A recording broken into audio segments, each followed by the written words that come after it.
Lo Chai et François Jacquenoux, fondateur de 1001 Fontaines, Phnom Penh, Cambodge. Un jour, j'ai dîné avec un jeune étudiant cambodgien qui s'appelle Chai Lo. Je lui ai demandé qu'il me raconte un peu la vie courante dans un village cambodgien. Et il m'a expliqué qu'il buvait l'eau de la mare. Je lui ai dit, mais vous n'êtes pas malade? Il m'a dit, si, hein, on est malade. On a un taux de mortalité infantile qui est de 20% par an. Pour les enfants plus grands, la première cause d'absentéisme à l'école, c'est les diarrhées.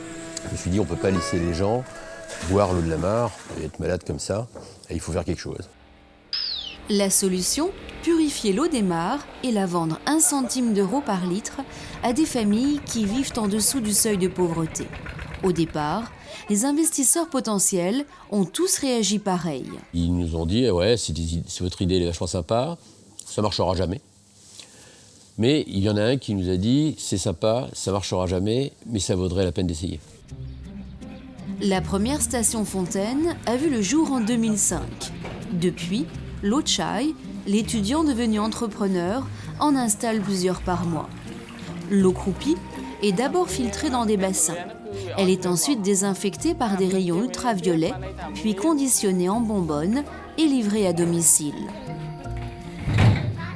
Mais on est certainement des pionniers sur la façon dont on gère cette activité et le fait de faire dans le village des micro-entreprises qui vont avoir leur propre pérennité suivant un modèle qui est un modèle entrepreneurial. Résultat, 50 000 personnes profitent aujourd'hui de cette eau potable.